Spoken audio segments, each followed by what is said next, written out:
En ese momento, David huyó de Naiot de Ramá y encontró a Jonatán. ¿Qué he hecho? Exclamó. ¿Cuál es mi delito? ¿Cómo ofendí a tu padre para que esté tan decidido a matarme? No es cierto, contestó Jonatán. No vas a morir. Mi padre siempre me cuenta todo lo que piensa hacer, aun las cosas más pequeñas. Sé que mi padre no me ocultaría algo como esto. Sencillamente no es cierto. Entonces David hizo un juramento delante de Jonatán y le dijo: Tu padre sabe perfectamente bien acerca de nuestra amistad. Por lo tanto, se dijo a sí mismo: No le diré nada a Jonatán, ¿para qué lastimarlo? Pero te juro que estoy a solo un paso de la muerte. Te lo juro por el Señor y por tu propia alma. Dime cómo puedo ayudarte, exclamó Jonatán. Mañana celebraremos el festival de la luna nueva, respondió David. Siempre he comido con el rey en esa ocasión, pero mañana me esconderé en el campo y me quedaré ahí hasta la tarde del tercer día. Si tu padre pregunta dónde estoy, dile que pedí permiso para ir a mi casa en Belén para un sacrificio anual que celebra mi familia. Si él dice está bien, sabrás que todo realmente está bien. Pero si se enoja y pierde los estribos, sabrás que está decidido a matarme. Muéstrame la lealtad de quien juró ser mi amigo, porque hicimos un pacto solemne delante del Señor, o mátame tú mismo si he pecado contra tu padre. Pero te ruego que no me traiciones entregándome a él. Jamás, exclamó Jonatán. Tú sabes que si tuviera la menor idea de que mi padre pensara matarte, te lo diría de inmediato. Entonces David le preguntó: ¿Cómo podré saber si tu padre está enojado o no? Ven al campo conmigo, le respondió Jonatán. Entonces salieron juntos al campo. Y Jonatán le dijo a David: Te prometo por el Señor, Dios de Israel, que para mañana a esta hora, o a más tardar pasado mañana, hablaré con mi padre e inmediatamente te haré saber qué piensa acerca de ti. Si él habla bien de ti, te lo haré saber. Pero si está enojado y quiere matarte, que el Señor me castigue y aún me mate si no te advierto para que puedas escapar y vivir. Que el Señor esté contigo como antes estaba con mi padre. Y que tú me trates con el fiel amor del Señor mientras que yo viva. Pero si muero, trata a mi familia con este fiel amor, aun cuando el Señor elimine a todos tus enemigos de la faz de la tierra. Entonces Jonatán hizo un pacto solemne con David diciendo: Que el Señor destruya a todos tus enemigos. Y Jonatán hizo que David reafirmara su voto de amistad, porque amaba a David tanto como a sí mismo. Después Jonatán dijo: Mañana celebramos el festival de Luna Nueva. Te extrañarán cuando vean que tu lugar a la mesa está desocupado. Pasado mañana, al atardecer, ve al lugar donde antes te escondiste y espera ahí junto al montón de piedras. Yo saldré y dispararé 3 flechas hacia un lado del montón de piedras, como si estuviera disparándole a un blanco. Enseguida enviaré a un niño para que me traiga las flechas. Si oyes que le digo, están de este lado, entonces sabrás, tan cierto como que el Señor vive, que todo está bien y que no hay ningún problema. Pero si le digo, ve más lejos, las flechas están más adelante, significará que tendrás que irte de inmediato, porque es el Señor quien desea que te vayas. Y que el Señor nos haga cumplir las promesas que nos hicimos el uno al otro, porque Él fue testigo de ellas. Entonces David se escondió en el campo. Cuando comenzó el festival de la luna nueva, el rey se sentó a comer en su lugar de siempre, contra la pared, con Jonatán sentado enfrente y Abner a su lado. Pero el lugar de David estaba desocupado. Ese día Saúl no dijo nada acerca de ello, pero pensó: algo debe haber hecho que David quedara ceremonialmente impuro. Pero cuando el lugar de David siguió desocupado al día siguiente, Saúl le preguntó a Jonatán: ¿Por qué el hijo de Isaí no vino a comer ni ayer ni hoy? Jonatán le contestó: David me rogó que lo dejara ir a Belén. Me dijo: Por favor déjame ir porque mi familia celebrará un sacrificio. Mi hermano me exigió que estuviera presente. Así que te ruego que me dejes ir a ver a mis hermanos. Por eso no está a la mesa del rey. Entonces Saúl se puso muy furioso con Jonatán. Tú, estúpido hijo de prostituta, lo maldijo. ¿Acaso piensas que no sé que tú quieres que él sea rey en lugar de ti, para vergüenza tuya y de tu madre? Mientras ese hijo de Isaí esté vivo, jamás serás rey. Ahora ve y búscalo para que lo mate. ¿Pero por qué tiene que morir? Le preguntó Jonatán a su padre. ¿Qué ha hecho? Entonces Saúl le arrojó su lanza a Jonatán con la intención de matarlo. Por fin Jonatán se dio cuenta de que su padre realmente había decidido matar a David. Así que Jonatán dejó la mesa enfurecido y se negó a comer durante ese segundo día del festival, porque estaba destrozado por la vergonzosa conducta de su padre hacia David. A la mañana siguiente, como habían acordado, Jonatán salió al campo acompañado por un muchachito para que le recogiera las flechas. Comienza a correr, le dijo al niño, para que puedas encontrar las flechas mientras las voy disparando. Entonces el niño corrió y Jonatán disparó una flecha más allá de donde estaba el muchacho. Cuando el niño ya casi llegaba a donde estaba la flecha, Jonatán gritó: «La flecha está más adelante, rápido, apresúrate, no te detengas». Así que con prisa el niño recogió las flechas y regresó corriendo a su amo. El muchacho por supuesto no sospechaba nada, solo Jonatán y David entendieron la señal. Después Jonatán le dio su arco y sus flechas al niño y le dijo que los regresara a la ciudad. En cuanto se fue el niño, David salió de su escondite cerca del montón de piedras y se inclinó ante Jonatán 3 veces rostro en tierra.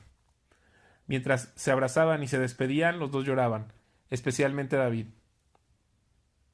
Finalmente Jonatán le dijo a David: «Ve en paz, porque nos hemos jurado lealtad el uno al otro en el nombre del Señor. Él es testigo del vínculo que hay entre nosotros y nuestros hijos para siempre». Después David se fue y Jonatán regresó a la ciudad. David fue a la ciudad de Nob para ver al sacerdote Ahimelech. Cuando Ahimelech lo vio, se puso a temblar. «¿Por qué estás solo?», le preguntó. «¿Por qué nadie te acompaña?». «El rey me envió en un asunto privado», dijo David. «Me pidió que no le contara a nadie por qué estoy aquí. Les dije a mis hombres dónde buscarme después. Ahora bien, ¿qué hay de comer? Dame 5 panes o cualquier otra cosa que tengas».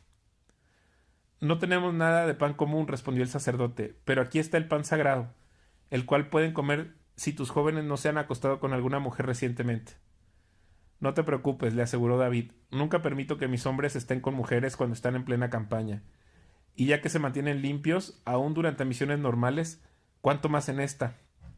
Como no había otro alimento disponible, el sacerdote le dio el pan sagrado, el pan de la presencia que se ponía delante del Señor en el tabernáculo.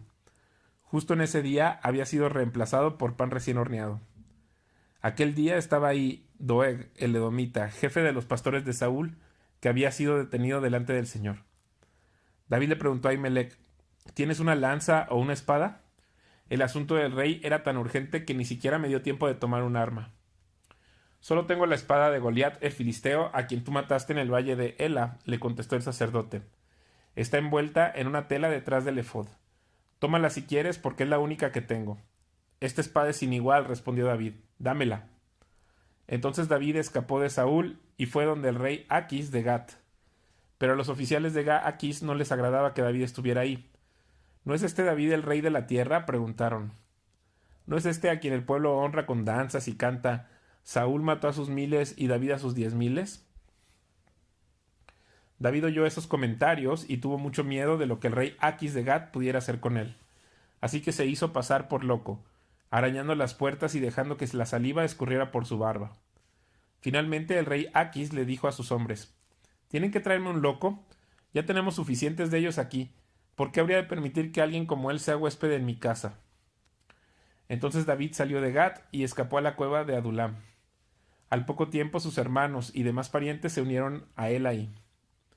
Luego otros comenzaron a llegar, hombres que tenían problemas o que estaban endeudados o que simplemente estaban descontentos, y David llegó a ser capitán de unos 400 hombres. Después David se dirigió a Mizpa de Moab, donde le pidió al rey: «Por favor, permite que mi padre y mi madre vivan aquí contigo hasta que sepa lo que Dios tiene pensado para mí». Así que los padres de David se quedaron en Moab con el rey durante todo el tiempo que David vivió en la fortaleza. Un día el profeta Gad dijo a David: «Deja la fortaleza y vuelve a la tierra de Judá». Entonces David fue al bosque de Aret. Las noticias de su llegada a Judá pronto alcanzaron a Saúl. En ese momento el rey estaba sentado debajo de un árbol de tamarisco en la colina de Gibeá, con su lanza en la mano y rodeado de sus oficiales.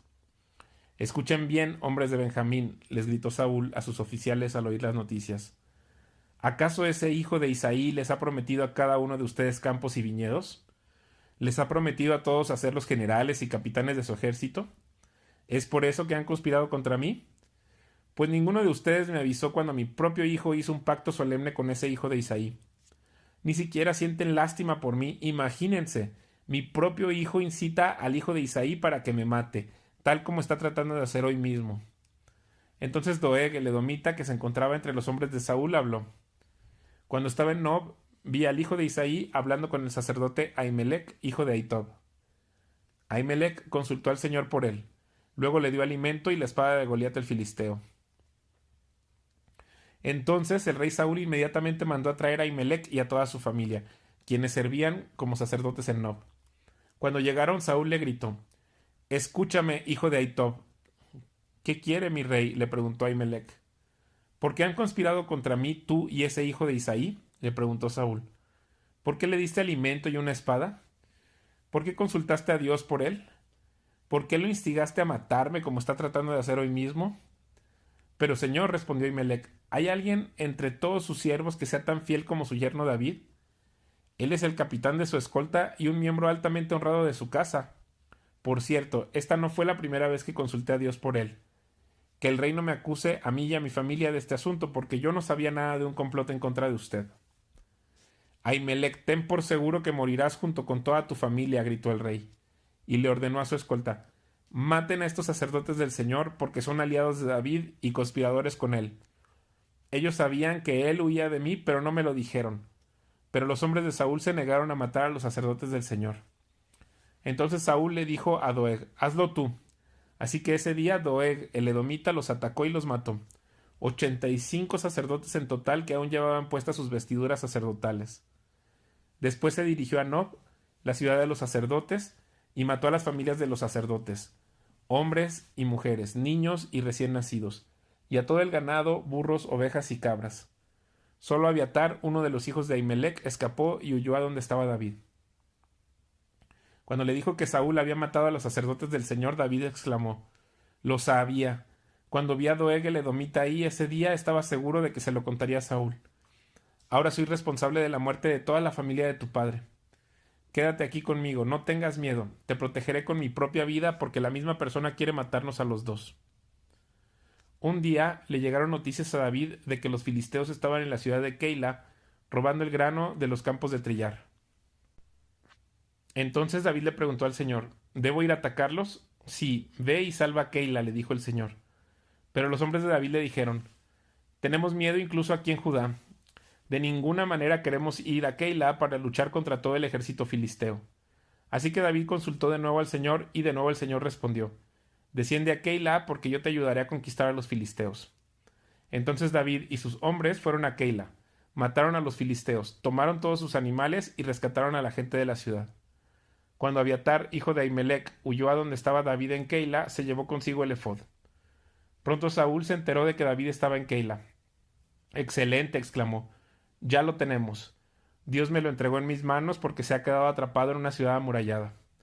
Entonces Saúl movilizó a todo su ejército para marchar hacia Keila y sitiar a David y a sus hombres. Pero David se enteró de los planes de Saúl y le dijo a Abiatar, el sacerdote, que trajera el efod para consultar con el Señor. Entonces David oró: «Oh Señor, Dios de Israel, he oído que Saúl piensa venir a Keila y destruirla porque yo estoy aquí. ¿Me traicionarán los líderes de Keila y me entregarán a él? ¿Y de verdad vendrá Saúl como me han informado? Oh Señor, Dios de Israel, te ruego que me digas». Y el Señor le dijo: él vendrá. De nuevo David preguntó: ¿me traicionarán los líderes de Keila a mí y a mis hombres para entregarnos a Saúl? Y el Señor le contestó: sí, ellos los traicionarán. Entonces David y sus hombres, ahora cerca de 600, salieron de Keila y comenzaron a deambular por toda la región.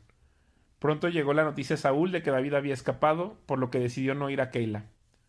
David se refugió en unas fortalezas que había en el desierto y en la zona montañosa de Sif. Saúl lo perseguía día tras día, pero Dios no permitió que Saúl lo encontrara. Un día, cerca de Ores, David recibió la noticia de que Saúl estaba camino a Sif para buscarlo y matarlo. Jonatán fue a buscar a David y lo animó a que permaneciera firme en su fe en Dios. «No tengas miedo», le aseguró Jonatán. «Mi padre nunca te encontrará. Tú vas a ser el rey de Israel y yo voy a estar a tu lado, como mi padre bien lo sabe». Luego los dos renovaron su pacto solemne delante del Señor. Después Jonatán regresó a su casa, mientras que David se quedó en Ores. Pero los hombres de Sif fueron a Saúl en Gibeá y traicionaron a David. «Sabemos dónde se esconde David», le dijeron. «Está en las fortalezas de Ores, en la colina de Aquila, que está en la parte sur de Jesimón. Descienda cuando esté listo, oh rey, y lo atraparemos y se lo entregaremos». «Que el Señor los bendiga», les dijo Saúl. «Por fin alguien se preocupa por mí. Vayan y verifiquen dónde está quedando y quién lo ha visto ahí, porque sé que es muy astuto. Descubran sus escondites y vuelvan cuando estén seguros. Después yo iré con ustedes, y si está en la región lo rastrearé, aunque tenga que buscar en cada escondite de Judá. Entonces los hombres de Sif regresaron a su casa antes de que se fuera Saúl. Mientras tanto, David y sus hombres se trasladaron al desierto de Maón, en el valle de Arabá, al sur de Jesimón. Cuando David se enteró de que Saúl y sus hombres lo estaban buscando, se internó aún más en el desierto hasta llegar a la roca grande y permaneció ahí en el desierto de Maón. Pero Saúl andaba tras él en el desierto. Saúl y David se encontraban en lados opuestos de una montaña. Justo cuando Saúl y sus hombres comenzaban a acercar a David y a sus hombres, le llegó un mensaje urgente al rey que le informaba que los filisteos nuevamente asaltaban a Israel. Entonces Saúl dejó de perseguir a David y regresó para luchar contra los filisteos. Desde entonces el lugar donde David acampó se llama Roca de Escape. Después David fue a vivir a las fortalezas de En Gadi.